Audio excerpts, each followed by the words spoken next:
நண்பர்களுக்கு வணக்கம். நான் எட்டி சோழன். இது வரைக்கும் நம்ம சேனலை நீங்க சப்ஸ்கிரைப் பண்ணவே இல்லையா? அப்படின்னா சப்ஸ்கிரைப் பண்ணிக்கிங்க. சப்போர்ட் பண்றதா இருந்தா மறக்காம இந்த வீடியோக்கு ஒரு லைக் போட்டு போங்க. பார்க்குறவங்க எல்லாருமே லைக் பட்டனை தட்டி விடலாம். ஆனா என்ன கஷ்டமோ தெரியல, லைக் போடவே மாட்டுறீங்க. சரி, பரவாயில்ல. இன்னைக்கு என்ன செய்தியை பார்க்க போறோம்னு கேட்டீங்கன்னா, தங்கமணி திமுகவுக்கு தாவுகின்றாரா? குமுறும் எடப்பாடி, கொங்கு கோட்டையில் ஓட்ட. எடப்பாடி பழனிசாமியுடைய போர்ப்படை தளபதியாக இருந்தவங்க ஒவ்வொருத்தரா திமுகவுக்கோ அல்லது மாற்றுக் கட்சிக்கோ போயிட்டே இருக்கிறாங்க. சென்ற தேர்தலில் எடப்பாடி பழனிசாமிக்கு கை கொடுத்ததே கொங்கு மண்டலம் தான். அதனால தான் அவர் இன்னைக்கு பொதுச் செயலாளராக இருக்கிறாரு. அதனால தான் இன்னைக்கு எதிர்கட்சி தலைவராகவும் இருக்கின்றார். அதனால தான் இன்னைக்கு முதலமைச்சராக இருந்த பன்னீர்செல்வம்லாம் வெளியே நின்றுக்கிட்டு என்னை கட்சியில சேர்த்துக்க அப்படின்னு கெஞ்சிட்டு இருக்காங்க. அந்த அளவுக்கு கொங்கு மண்டலமானது எடப்பாடி பழனிசாமிக்கு வாழ்வை அளித்திருக்கிறது. இந்த கொங்கு மண்டலமானது எடப்பாடி பழனிசாமியுடைய கோட்டையாக மாற்றுவதற்கு போர்ப்படை தளபதியாக இருந்து உழைத்தவர்கள் ஒருத்தர் தவேக்காக போயிட்டாரு. இன்னொருத்தர் தங்கமணி. அவர் ரொம்பவே சைலண்டா இருக்கிறாரு. அவருடைய முடிவு என்ன என்று தெரியல. ஏற்கனவே நம்முடைய செங்கோட்டையன் அவர்களை பொறுத்த வரைக்கும் பல முன்னாள் அமைச்சர்களும் அதிமுக நிர்வாகிகளும் முன்னாள் சட்டமன்ற உறுப்பினர்களும் தவேக்காக்கு வரப்போறாங்க, பொறுத்துருங்க அப்படின்னு சொன்னாங்க. பேச்சுவார்த்தை நடந்து கொண்டு இருக்கிறது, நல்ல செய்தி வரும் அப்படின்னு சொன்னாங்க. அப்பவே பேச்சு அடிப்பட்டது. தங்கமணியை பொறுத்த வரைக்கும் தவேக்காக்கு போக போறாங்க அப்படின்னு சொன்னாங்க. ஆனால் தவேக்காக்கு போற மாதிரி தெரியல. இப்போ ஒரு வீடியோ சமூக வலைத்தளத்துல உலாவி கொண்டு இருக்கிறது. அந்த வீடியோவை நீங்க பார்த்துட்டு வாங்க. அதற்கு பிறகு நாம விரிவாகவே பேசலாம்.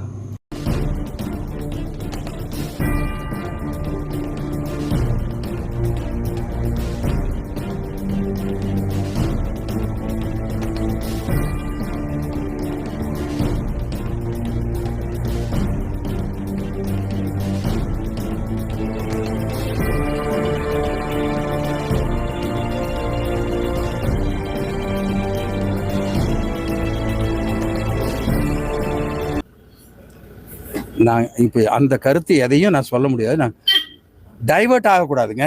நாங்கள் இவ்வளோ பேர் இருப்பீங்கன்னு தெரிஞ்சிருந்தோன்னா வேற ஏதாச்சும் மாதிரி வந்துட்டு போயிருப்போம். இது இருந்தால் நாங்கள் சொல்கிறோங்க. இங்கே பாருங்க, நாங்கள் அந்த மாதிரி ஒன்று பேசுகிறதா இருந்தால் நாங்கள் வெளிப்படையாக சொல்லிட்டு பேசுகிறதுக்கு எதுக்கு ரகசியம்? அந்த மாதிரி ஒன்றும் இல்லை. நீங்கள் கேட்டீங்களா, மிக முக்கியமான ஒரு விஷயம், அது அப்புறமேல் பேசுகிறோம். நம்முடைய முத்துசாமி அவர்களை பொறுத்த வரைக்கும் தங்கமணியுடன் வருகின்றார். செய்தியாளர்கள் என்னங்க முன்னாள் அமைச்சரும் இன்னாள் அமைச்சரும் ஒன்னா சேர்ந்து கோயிலுக்கு வந்திருக்கீங்களே, ஏதாவது விசேஷமா? திமுகவில் தங்கமணி அவர்கள் இணைய போகின்றாரா அப்படின்னு கேட்கிறாங்க. அதுக்கு நம்முடைய அமைச்சரை பொறுத்த வரைக்கும் அவரு இணைய போறது இல்ல அப்படின்னு அந்த பிரஸ் மீட்ல எந்த இடத்துலயும் சொல்லல. ஒன்னு என்ன சொல்றான்னு கேட்டீங்கன்னா, அதை பத்தி நான் எப்படி சொல்றது, இங்க எப்படி சொல்றது? அதனால ஆத்துக்கு அந்த பக்கம் வாங்க, அரசியல் பேசிக்கலாம் அப்படின்னு சொல்றாங்க. அது மட்டும் இல்லாம தங்கமணி திமுக வர்றாரா இல்லையா சொல்லுங்க அப்படின்னு சொல்லுகின்ற போது, இந்த பாருங்க, அப்படி பேசுறதா இருந்துச்சுன்னு வச்சுங்களேன், நாங்க வெளிப்படையா பேசுவோம், மறைமுகம் பேச வாய்ப்பே இல்லை அப்படின்னு நம்முடைய முத்துசாமி அமைச்சர் அவர்களும் சொல்றாரு. ஒருவேளை ஒரு கட்சியில இருந்து ஒரு பெரும்புள்ளிய திமுக இழுக்குதுன்னா வெளிப்படையா பேச்சுவார்த்தை நடத்துவாங்க. அப்படி வெளிப்படையாக பேச்சுவார்த்தை நடத்தி ஒருத்தர் கட்சியில் இணைக்க முடியுமா? தங்கமணியை பொறுத்த வரைக்கும் கொங்கு மண்டலத்துல ரொம்பவே செல்வாக்கு பெற்றவர். உங்க எல்லாருக்குமே தெரியும். எம்ஆர் விஜயபாஸ்கர் கூட தோத்து போயிட்டாரு. ஆனா அதே சர்க்கிள் இருக்கக்கூடிய தங்கமணி அவர்களும் வெற்றி பெற்றார். அவருக்கு கீழே இருந்த பல சட்டமன்ற உறுப்பினர்களும் வெற்றி பெற்றார்கள். அந்த அளவுக்கு பலம் வாய்ந்த ஒரு நபர் திமுகவுக்கு போறாருன்னா அதற்கு முன்பாக எவ்வளோ ப்ராசஸ் இருக்கும், கொஞ்சம் திங்க் பண்ணி பாருங்க. அந்த ப்ராசஸ் எல்லாம் முடிச்சிட்ட பிறகுதான் தங்கமணி அவர்களை பொறுத்த வரைக்கும் திமுகவுக்கு போறது வெளியே சொல்லுவாங்க. ஒன்னு, தங்கமணி அவர்களுடைய டிமாண்டு என்னென்ன வேணும் என்னென்ன வேணாம் அதை சொல்லுவாங்க. இப்படி பேரங்கள் படிந்த பிறகுதான் தங்கமணி அவர்கள் திமுக போறாரா இல்லை என்ற விஷயமானது வெளியே வரும். ஆனா நம்ம முத்துசாமி அவர்கள் சொல்ற மாதிரி அவர் திமுக வரதா இருந்தா நாங்க வெளிப்படையா பேசுவோம் அப்படின்னு சொல்றதெல்லாம் நம்மளை ஏமாத்துகின்ற விஷயம். அந்த பிரஸ் மீட்ல அவர் திமுகவுக்கு வரப்போறது இல்ல அப்படின்னு எங்கேயுமே சொல்லல. நான் அதை பத்தி பேசவே இல்லை, நாங்க ரெண்டு பேரும் அதை பத்தி பேசவே இல்லைன்னு தான் சொல்றாரு. அப்போ தங்கமணி கிட்ட யாரோ ஒருத்தர் திமுக வரதை பத்தி பேசுறாங்க. அந்த இணக்கமான சூழ்நிலை உருவாக்குவதற்காக தான் நம்ம முத்துசாமி அவர்களை பொறுத்த வரைக்கும் கோயிலுக்கு கூட்டு வந்திருக்கிறாரு நம்முடைய தங்கமணி அவர்களை. தங்கமணி கிட்ட செய்தியாளர்கள் போய் கேட்கல. ஆனா முத்துசாமி அவர்களிடையே கேட்கிறாங்க, கோயிலுக்கு முன்னாள் அமைச்சரும் இன்னாள் அமைச்சரும் ஒன்னா வந்திருக்கீங்க. இதுவே ஜெயலலிதா ஆட்சியில இருந்தா ரெண்டு பேரும் ஒன்னா வருவீங்களா? இல்ல ஜெயலலிதா உயிரோடு இருந்தா நீங்க ரெண்டு பேரும் ஒன்னா வருவீங்களா? கோயிலுக்காக தான் வந்தோம், புனரமைப்பது தொடர்பாக தான் பேச போறோம் அப்படின்னு சொல்ல முடியுமா அப்படின்னு முத்துசாமி அவர்கள்கிட்ட கேட்குறாங்க. அதுக்கு நானும் அதிமுக இருந்ததான், அம்மா இருக்கிற வரைக்கும் கோயிலுக்கு போறதெல்லாம் எந்த விதமான தடையும் சொல்ல மாட்டாங்க அப்படின்னு முத்துசாமி அவர்கள் வந்து கப்சா விடுறாரு. நானே வந்து பார்த்தீங்கன்னா திமுக காரங்க கூட சேர்ந்துக்கிட்டு கோயிலுக்கு போயிருக்கேன், ஜெயலலிதா ஆட்சியில் இருக்கின்ற போதும் சரி, தலைவராக இருக்கின்ற போதும் சரி அப்படின்னு நம்ம முத்துசாமி அவர்களை பொறுத்த வரைக்கும் கப்சா விடுறாரு. ஜெயலலிதா இருக்கிற வரைக்கும் இந்த மாதிரி சுதந்திரமாக அதிமுக காரன் எங்கேயும் வெளியே வரமாட்டான். திமுக காரனும் வந்து பார்த்தீங்கன்னா அதிமுக காரனுடன் நெருக்கமாக இருக்க மாட்டான். அது சொந்தக்காரனாவே இருந்தாலும் சரி, கல்யாணத்துக்கு கூட போக மாட்டாங்க.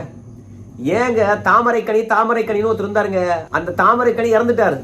அவங்க பையன் இன்பதுரை என்று நினைக்கிறேன். அவருடைய மறைவுக்கு கூட போக முடியாத ஒரு சூழ்நிலை. பிறகு ஜெயலலிதாவுடைய உத்தரவு வாங்கிட்டு தான் அவங்க தந்தையாருடைய மரணத்துக்கே போனாங்க. அந்த அளவுக்கு சொந்த பந்தமா இருந்தா கூட அதிமுகவில் திமுக காரனை எட்டி கூட பார்க்க முடியாது. திமுக காரனே வந்து பாத்தீங்கன்னா பயப்படுவான். ஆனா நாம போய் அவனை சந்திக்க, அவனை கட்சி விட்டு தூக்கிடுவாங்க. அவன் கட்சியில் அவன் நல்லவனா இருக்கிறான், உழைச்சி கிடக்குறான், எப்படியாவது முன்னேற்றண்டா, அவனெல்லாம் போய் பார்க்காதீங்கடா, சொந்த பந்தம் சொல்லிவிட்டு அந்த பொம்பளை மறுநிமிடமே நீக்கி போடுண்டா, அந்த பொம்பளைக்கு இறக்க முடியாதுடா, ஆணவம் பிடிச்சுவாடா அப்படின்னு திமுக காரனே வந்து பாத்தீங்கன்னா அதிமுக காரங்க ஒன்னா வரேன்னு சொன்னா கூட ஒன்னா போக மாட்டாங்க. ஆனா முத்துசாமி அவர்களை பொறுத்த வரைக்கும் ஜெயலலிதா காலத்திலேயே நாங்க எல்லாம் ஒன்னா தான் போவோம், ஒன்னா தான் வருவோம் அப்படின்னு வந்து நம்ம முத்துசாமி அவர்கள் சொல்றாரு. கோயில் விசேஷங்களுக்குலாம் அதிமுகவில் ஜெயலலிதா இருக்கின்ற தருணத்துல தடையே கிடையாது அப்படின்லாம் உருட்டுறாரு. ஆனால் உண்மையாக தங்கமணி அவர்கள் திமுக தான் போறாரா அப்படின்னு கேட்கும் பொழுது நம்ம தங்கமணியை பொறுத்த வரைக்கும் கடந்த காலங்களில் இப்படி ஒரு புரளி வந்தது. அப்ப தங்கமணியை பொறுத்த வரைக்கும் ஒரு அறிக்கை விட்டார், சாவர வரைக்கும் அதிமுக தான், நான் ஏன் அங்க போக போறேன், அதிமுகவில் எனக்கு என்ன கிடைக்கல, எதற்காக என்னை வந்து திமுக சம்பந்தப்படுத்தி பேசுறீங்க, கொங்கு மண்டலத்தில் என்னுடைய பெயரை கெடுக்கிறதுக்காக பண்றீங்களா அப்படின்னு அறிக்கை வெளியிட்டாரு. எடப்பாடி பழனிசாமிக்கு நான் எந்த அளவுக்கு உறுதுணையா இருப்பேன் இனிமே அப்படின்னு சொன்னாரு. ஆனால் நம்ம செங்கோட்டையன் அவர்கள் தவேகாவில் போய் சேர்ந்த பிறகு செங்கோட்டையனை பொறுத்த வரைக்கும் தவேகாவுக்கு நம்ம தங்கமணி அழைச்சிக்கிட்டு போக போறாரு அப்படின்ற செய்தியானது அடிபட்டது.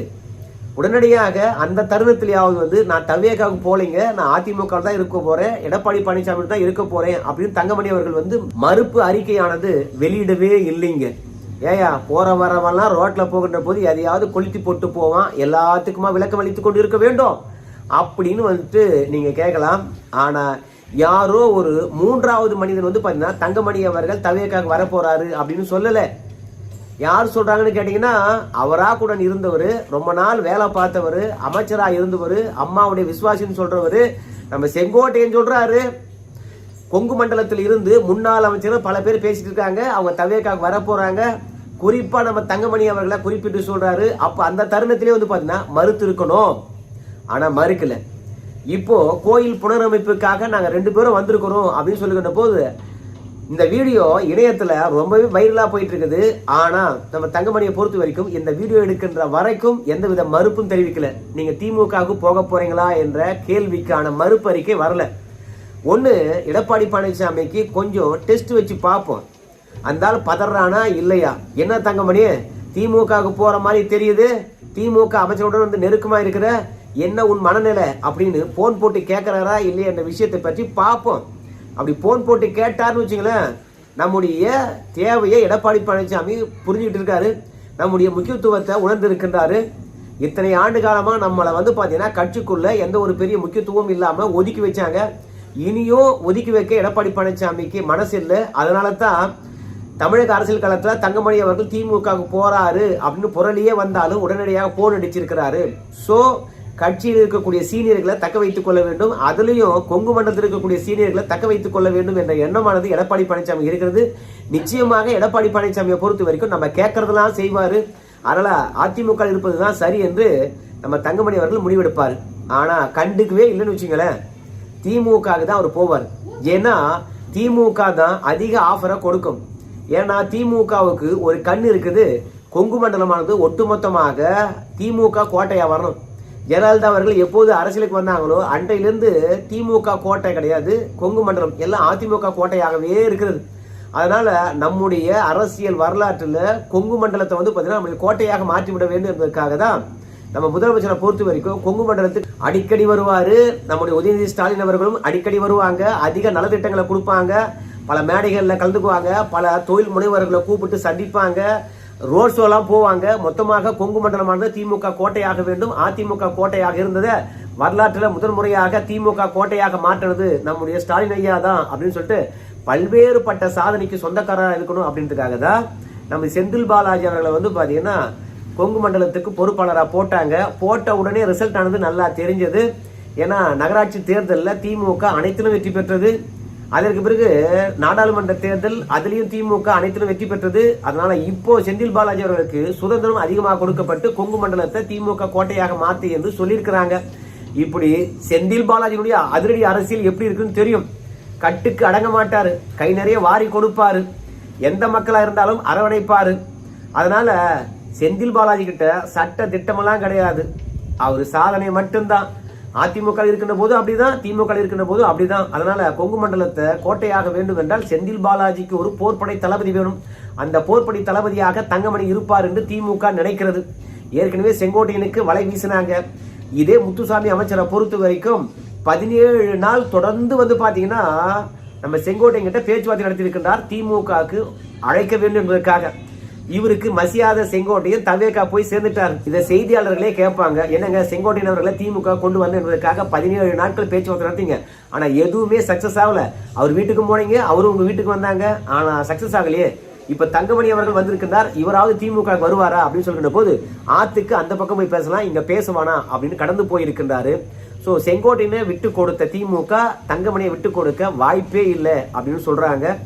ஏன்னா தங்கமணி மட்டுமே வெற்றி பெறல, தங்கமணி கூட இருக்கக்கூடிய அத்தனை நிர்வாகிகளும் வெற்றி பெற செய்திருக்கின்றார். எப்படி செந்தில் பாலாஜி அவர்கள் கரூர்ல தான் மட்டும் வெற்றி பெறாம கூட இருந்தவங்களையும் வெற்றி பெற செய்தாரோ அதே மாதிரி தங்கமணி அவர்களும் வந்து பாத்தீங்கன்னா நல்ல சக்சஸ்ஃபுல் மனிதனாக இல்ல அவருடைய மாவட்டத்துல அவருடைய கை ஓங்கி இருக்கின்ற அளவுக்கு தன்னை வளர்த்து கொண்டு இருக்கின்றார். அதனால திமுக பொறுத்த வரைக்கும் ஒரு பெரிய ஆஃபரை கொடுக்கும். நீங்க வந்தீங்கன்னா எந்த இடத்துல ஜெயிக்கிறீங்களோ அந்த மாவட்டத்துக்கான அமைச்சர் என்ன சொல்றீங்க அப்படின்னு சொல்லிட்டு ஆஃபரை அள்ளி வழங்கியிருக்கிறது. ஏன்னா கொங்கு மண்டலத்துல திமுகவுக்கு போதிய பிரதிநிதித்துவம் இல்ல, பிரதிநிதிகளும் இல்ல. கொங்கு மண்டலத்துக்கு குறிப்பா கோயம்புத்தூருக்கு நம்முடைய நேரு அவர்களை தான் பொறுப்பு அமைச்சரா போட்டிருக்காங்க. அந்த மாவட்டத்துக்கு என்று வந்து பாத்தீங்கன்னா யாரும் திமுக வெற்றி பெறாத காரணத்தினால பிற மாவட்டத்திலிருந்து கொண்டு வந்து பொறுப்பாளர் போட்டிருக்காங்க. இப்போ நம்முடைய தங்கமணி அங்க போய் வெற்றி பெற்றாருன்னா அவரு தான் அமைச்சர். அதனால திமுக பொறுத்த வரைக்கும் எப்படியெல்லாம் ஆசை காட்டும் என்று தெரியும். அதோட எடப்பாடி பழனிசாமி எப்படி எதிரியாக சித்தரிப்பாங்க என்ற விஷயமா நல்லா தெரியும். அதனால திமுகவுக்கு வேக்கண்ட் இருக்கிறது.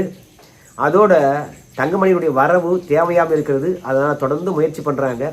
தங்கமணி அவர்களும் வந்து பாத்தீங்கன்னா நம்ம முத்துசாமி அவர்கள் ரொம்பவே நெருக்கமா இருக்கின்றார். அவர் சொல்றதெல்லாம் ரொம்பவே பவ்யமாக காது கொடுத்து கேட்கின்றார். ஏன்னா 2 பேரும் 2 கட்சியில் இருக்கக்கூடிய பெரிய ஆளுமைகள், சரிசமமா நின்றுதான் பேசணும். ஆனா முத்துசாமிக்கு தங்கமணி தருகின்ற அந்த முக்கியத்துவம் பார்க்கின்ற பொழுது கட்சியில் இருக்கக்கூடிய சீனியர்களுக்கு ஜூனியர்கள் எப்படி முக்கியத்துவம் தருவாங்களோ அந்த மாதிரி முக்கியத்துவம் தருகின்றார். அவரோட அவ்வளவு பணிவா பேசுறாரு. அவரை முன்ன விட்டுட்டு அவர் பின்னாடி இவர் வருகின்றார். அது மட்டும் கிடையாது, ஒரு கோயில் புனரமைப்புக்கு முன்னாள் அமைச்சரும் இன்னாள் அமைச்சரும் ஒரே தருணத்தில் போக வேண்டும் என்ற அவசியம் கிடையாது. ஒரு அமைச்சரை பொறுத்த வரைக்கும் கோயிலை போய் சுற்றி பார்த்து விட்டு பிறகு இந்த பகுதியில் இருக்கக்கூடிய முன்னாள் அமைச்சர் அதிமுக இருக்கக்கூடிய தங்கமணி அழைப்பா, அவர்கிட்ட பேசணும்பா அப்படின்னு தான் பேசுவாங்க. ஆனால் இவங்க 2 பேரும் ஒன்னா வந்துட்டு அவர் திமுக வரப்போறது இல்லை அப்படின்னு சொன்னா என்ன அர்த்தம்? என்னை பொறுத்த வரைக்கும் எடப்பாடி பழனிசாமியுடைய கொங்கு கோட்டையா திமுக காலி பண்ண போகுது என்பதில் மாற்றுக்கிறதே கிடையாது. விஜய் காலி பண்றாரா அல்லது திமுக காலி பண்ண போதா அப்படின்னு பார்க்கும்போது திமுக தான் காலி பண்ணும் அப்படின்னு சொல்றாங்க.